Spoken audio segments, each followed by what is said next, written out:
All right, this series of videos is going to be how to do a tower or chimney sleeve placket. Here is a completed sample of one before the cuff is put on. And in this placket, the only thing that's left besides putting on the pocket that you're seeing here is it would have a buttonhole in here and a button underneath. There is an under part and this tower part, or the chimney part as it's called. To accomplish that, the pattern that we're looking at there has a pattern piece that is the placket. There is a piece that is for interfacing of this placket. Only part of it is interfaced. And then, of course, to accomplish it, you need the sleeve. So here's the bottom of the sleeve. The sleeve has some pleats in it. And then those little markings there, those dots, are what correspond to these dots for placement. So you may have a pattern that actually is square and not peaked, like the top of a house there, or the top of a tower. Some will be squared off and not pointed like that. So you may come across either kind in the patterns that you're working with.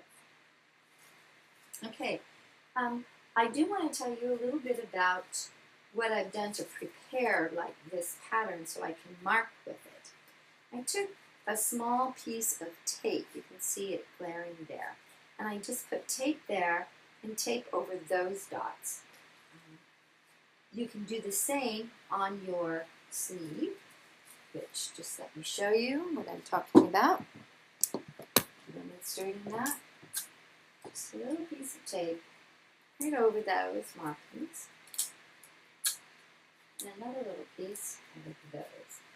Now you can take a sharp object, such as an awl, or I just used even my seam ripper, and now I can make a little hole that, because the area is reinforced with that tape that I just put down there. Just have to be aware of it when you go to repress out your pattern or anything, just like when you've done other pattern adjustments. But where your tape is, and protect your iron from that tape with a press cloth or something like that, that is covering that plastic from melting onto your iron and causing a lot of problems. So now I've got little holes in it, which allows me, let me just now bring over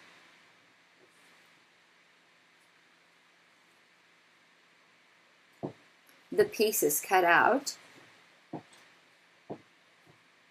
So here's my sleeve, representative of my sleeve from this pattern. And when I was cutting out, now you could use tailor's tacks there, but I do find it that these dots are much easier to work with if I actually have put markings there. And you'd be working on the back side of your fabric, the inside, the wrong side, and you would be marking it through those holes. So you could use a lead pencil, that will wash out, or chalk pencil, something that's going to not be permanent and that you know would wash away. And just make your little dots right through the holes. And you would want to be doing this when it was still pinned down. I had previously marked this one. You can see my little marks here.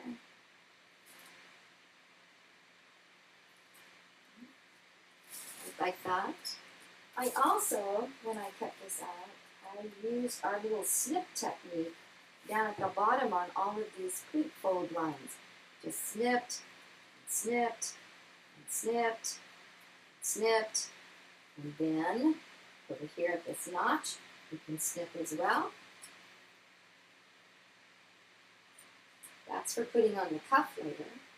And then right directly down from my dots, put in my two little markings. So now I have also at the bottom of my, so didn't quite catch that one. Let's get him straight down from that dot. A little snip, so I'm going to be able to place exactly following my dots. I'm going to get ready to place this piece on.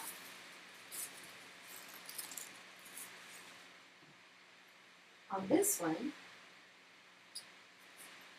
when I'm cutting it out, same procedure. I'm going to snip on my fold line right there. I'm going to also snip straight down from those dots.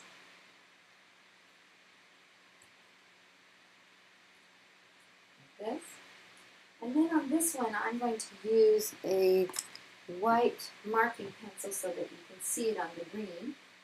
You could still use lead and you could probably see it if you were working right directly to it. But for a distance, I'm going to use I'm going to use this white chalk marking pencil in my little holes here and leave my little dots. And that one is strong enough.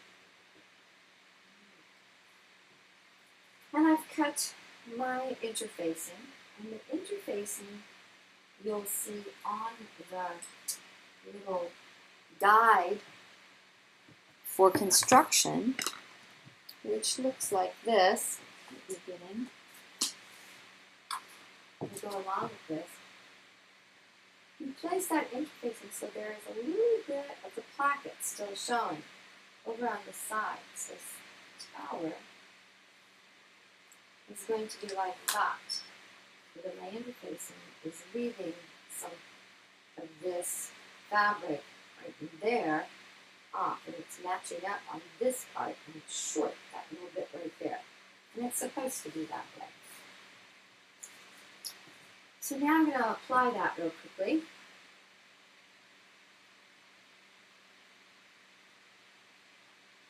Actually, I have one that is applied.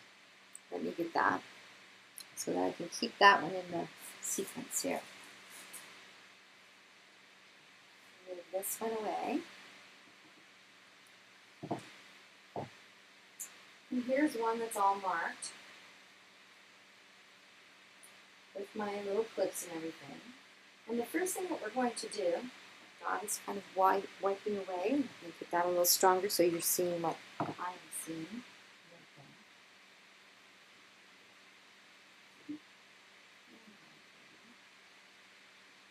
Now, these are a ½ inch apart. That's what the normal placket is, that little space in between those.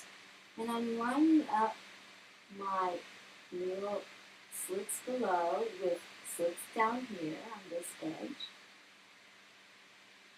I'm also lining up my dots so that I know that my little markings, and if you had used tailor stacks for it, you'd be lining up your tailor stacks. And now I'm going to pin out in this area here. Over here. I'm going to pin right around those dots. I'm going to pin out in the outer area. Now I'm going to do a little bit of checking to make sure that my dot, and you can always do something like this as well. Put it through the pin through the hole, and see that I'm right on, right there. So I know that it's lined up, and now I'm going to put some pins over in here, in this part. Now, this is the wrong side of the shirt, the wrong side of your shirt, and you put down the right side of the tower placket piece next to the wrong side. And usually, you know, when we sew things, the general rule is to put right sides together. Well, what we're doing now is we're starting with it on this back side, and it's going to turn into the front side. And you'll see how that happens in just a little bit. But it's important to remember that the directions say you're working on the wrong side of your shirt right now to start with, but you're placing down the right side of your placket, matching up everything. what is happening next is we're going to stitch this box. If you look back at the placket, there is a stitch line, just like this. If you look back at our pattern piece. So we're getting ready to stitch that. And because you want these to be accurate and straight and the same size, there is nothing wrong with taking out your ruler and some chalk and drawing in that line. Now I could take my ruler and place exactly ½ inch over this ½ inch line is on my other drawn chalk line. And now, that dot over there, and up there, I can slide my chalk. And then we're going to slide across up here. And now I have exact lines. I can check myself to make sure that I'm in ½ inch apart all the way up. And yes, I am. So I'm going to take this to the machine now and stitch that. And I'll meet you over at the machine now.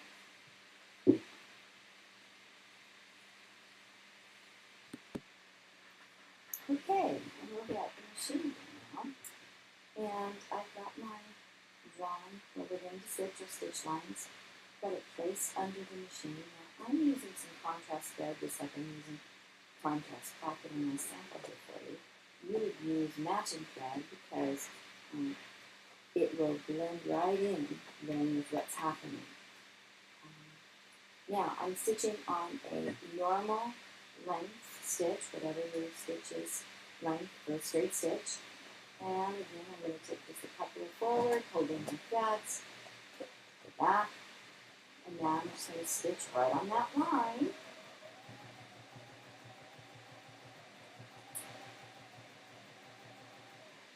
And watching as I approach my pivot point, bury the needle with it, sew over to my other pivot point.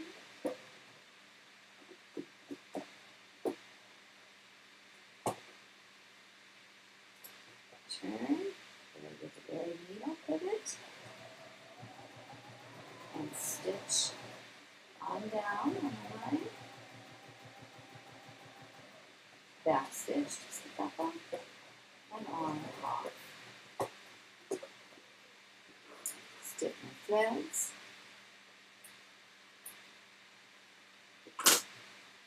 And there we have our opening stitch. So now I will go to the next part, another little step in the video, and I'll meet you with that one in just a little bit.